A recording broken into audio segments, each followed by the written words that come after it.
welcome back for another whiskey review. Today looking at this bit of a peat monster from Bruichladdich called the Octomore. This is the Masterclass 8.1, released 2 years ago, or maybe a bit longer ago. And I have tried over the years several different Octomore, but this may be the very first I'm actually reviewing for the channel. 8.1 is 8 years old, and the numbers don't sort of resonate to that. This just happens to be 8 years old, which in fact is actually one of the older Octomores that they have released. Some of them are closer to the 5 years or thereabouts. And for this particular release, they've used first fill American Oak barrels. Now, a couple of things that are, if you're not familiar with Octomore, Bruichladdich does things in a different way. They have the unpeated, which is a classic laddie, and they release some age-stated stuff as well under the range. And then they have the Port Charlotte, which is their heavily peated, around 50 ppm, and they do the 10-year-old and some other releases as well. And then Octomore is the full shabam, you want to say, which is super heavily peated. In fact, some of the most heavily peated whiskeys ever released are all under the Octomore name. So the 8.1 is at 167 ppm, and to put into perspective, a lot of people would have the years would have tried the Laphroaig 10, or have, even if they haven't, would say, hey, I don't like Laphroaig, or I do like Laphroaig. But if they don't like Laphroaig, they don't like the peat and smoke. And Laphroaig sits around 40-45 ppm, and this one's 167. So definitely not for the faint-hearted, and most definitely not for people who do not enjoy peaty smoky whiskies, because this is very, very intense. Well, time to find out what's it like on the nose first. Now the 8.1 is out of the four that came out, 8.1, 8.2, 8.3, and 8.4. 8.1 was my favorite because it was just a little bit more tolerable, and I could drink it more often. And just also happens to be the cheapest one in the range. For memory, around 250 kiwi or below, or closer to 200 kiwi. So that's about £100. And one other key thing that I missed out on is bottled at 59.3%. So I guess if you must and you are looking for value, it lies in the ABV. It's at cask strength as such. Ooh, the smoke.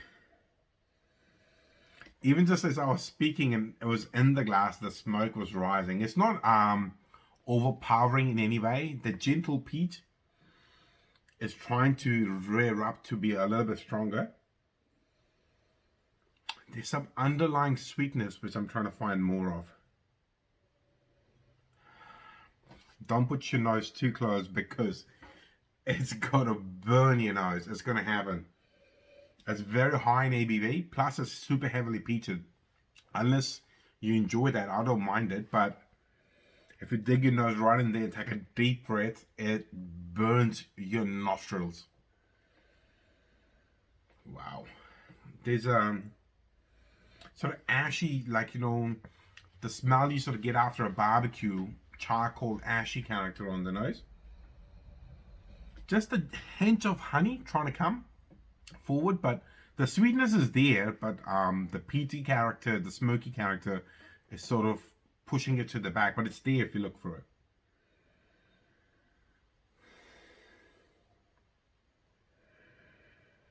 Quite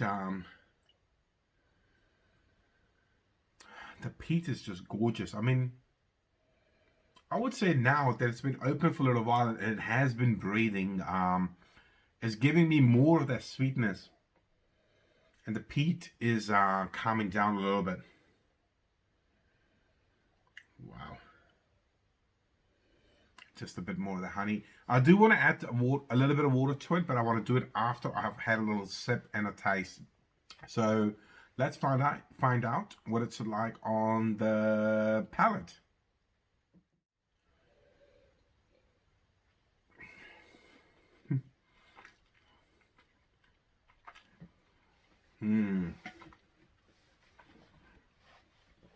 very rich, oily, amazing sweetness, followed by a smoke explosion. What's interesting is I reviewed a Ladag 7-year-old last night, and the same thing happened. There was sweetness coming, as in, hey, coming in, we're just gonna have a chat, we're all gonna be friends, I will not punch you in the face, and then the smoke comes. And when this one, it's not overpowering, but it's there, and for a non-peaty smoky whiskey drinker, it will be very annoying and probably intolerable, but I'm really enjoying it. This sweet barley sort of character on the palate. It's reminding me of this particular lolly. Was it the Withers or the Withers Original? It sort of has a sweet barley character similar to that lolly, with some smoke. So definitely not for children.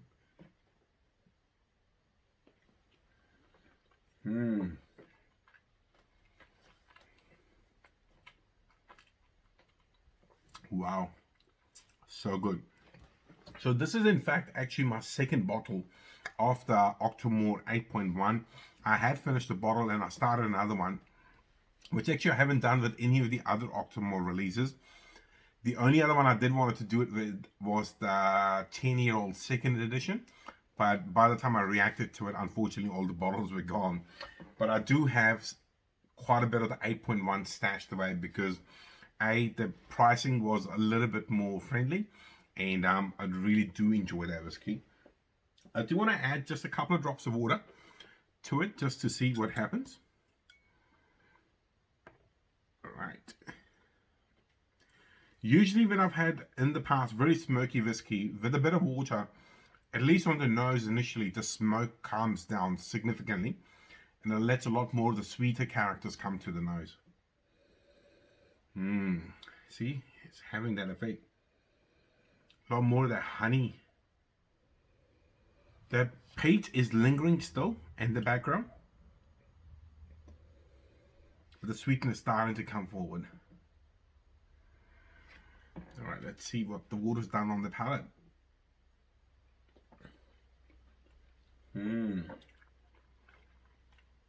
Wow, loads more honey, really juicy. And the smoke is there, but it's moved to the back of the palate, and it's letting that really rich, very rich sweetness. I'm enjoying it. Wow.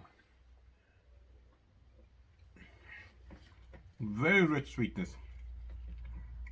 I mean, the smoke is there the whole time to remind you it is an Octomore. And now the smoke is becoming just a little bit more overpowering over the sweetness. But for a little while, after adding the water, there's a lot more sweetness. And now on my palate, it's all over my palate. Kind of feels like I've had a strong cigar almost, which is really nice. I don't mind these strong flavors at all. Really, really interesting whiskey. So if you see it out in the wild, I would definitely say get into it. This could be a good stepping stone. Could be the first ever great Octomore you try, which can be a bit tolerable. And I'm really looking forward to, I do have 4 other Octomores open. So with this newfound energy in 2021, I will try my best to record some more reviews and get some more Octomore reviews coming out as well. Well, that's all I've got to say about this particular whiskey, the Octomore 8.1. If you are liking the content, please like, share, and subscribe. Otherwise, I'll see you in the very near future with another whiskey review. See you later. Bye-bye.